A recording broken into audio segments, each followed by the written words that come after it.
সমন্বয়কদের হাতে যদি দেশ দিয়ে দেওয়া হয় তাহলে আমাদের দেশ অনেক ক্ষেত্রে পিছিয়ে পড়বে। সমন্বয়কদের হাতে দেশ পরিচালনার দায়িত্ব দেওয়াটা একটু বোকামি। আসলে আমাদের ইসলাম ধর্মে আছে যে শত্রুকে হলেও তার পর্যাপ্ত সম্মান দেওয়া উচিত।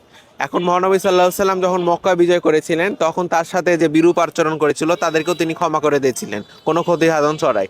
তো আমার এই জিনিসটা আমি ভালো চোখে বা আমি দৃষ্টিকটু হিসেবেই দেখব, কারণ কি উনি যাই হোক না কেন উনি আমাদের দেশকে স্বাধীন করে গেছেন, এই বিষয়ে কোনো দ্বিমত থাকতে পারে না কারো। উনি হচ্ছেন আমাদের জাতির পিতা। আমি বলবো না বঙ্গবন্ধু শেখ মুজিবুর রহমান, মুসলিম জাতির পিতা অবশ্যই হচ্ছে হযরত ইব্রাহিম আলাইহিস সালাম। এটা অবশ্যই ভুল, কিন্তু যদি আপনার বাঙালি জাতিকে যদি স্বাধীন করে থাকে তিনি হচ্ছেন আমাদের বঙ্গবন্ধু শেখ মুজিবুর রহমান।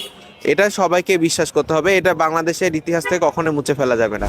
ওনার প্রজন্মের কারণে যে ওনার যে আপনার যে স্মৃতিস্তম্ভটা আমাদের যে ধানমন্ডি 32-এ ছিল, এটা যে উৎখাত করা, এটা আমি সমর্থন করি না, আমি কোনো মতে করবো না। কারণ উনার যে পরের প্রজন্ম তার ভুলে মাসুলের জন্য একজন সর্বশ্রেষ্ঠ বাঙালির একজন বাসস্থান এভাবে ভেঙে যাওয়া অবশ্যই উচিত না। বা সংবাদ যখন বহির্বিশ্বে যখন প্রকাশিত হবে তখন বাঙালি জাতির মর্মটাই ক্ষুণ্ণ হবে আমি বলে মনে করি। আমার কাছে মনে হয় না যে খুব বেশি ভালো অবস্থা। আগে যেরকম মানুষ শাসন ব্যবস্থার উপর অনেক বেশি ভরসা রাখতো, এখন মানুষের মধ্যে ওই ভরসাটা নাই। আর প্রশাসনও আগের মতো তেমন তৎপর আমার কাছে মনে হয় না। তাদের মধ্যেও এখন মানুষকে নিয়ে ভয়ভীতি, আমাদের মধ্যেও যেমন ওদের মধ্যেও ঠিক তেমনই।